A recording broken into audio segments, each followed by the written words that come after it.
Bu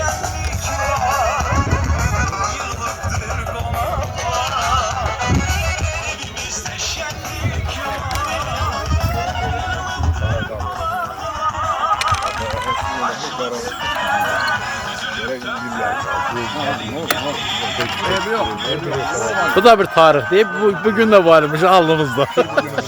Allah şehitlerimize rahmet eylesin. Allah şümeniz olsun. Bu da bir tabii bir nerede oynadı. Kendi geldi. Sağ ol abi, sağ ol. Demişim.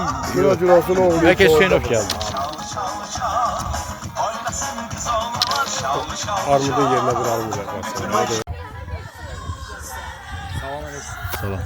Ne var ne?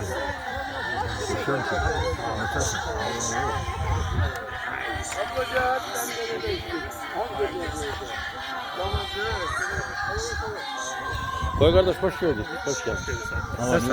Bayramınız mübarek. Hoş gelmişsiniz. Bayramınız mübarek. Salam kardeş hoş gördük. Bayramınız mübarek. Sizin gelişinizde mahnını gördüğüm. Ha? Yeri var ha? Hemen o Amel, o Facebook'ta paylaşmış değil. Şahanşahar otla sahası, bu ikiydi. Güzelmişti. Ya araç etmeyi tutacağım.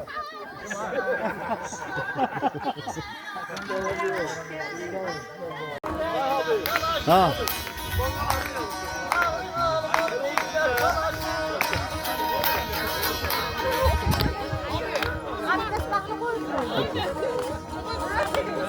Kodla.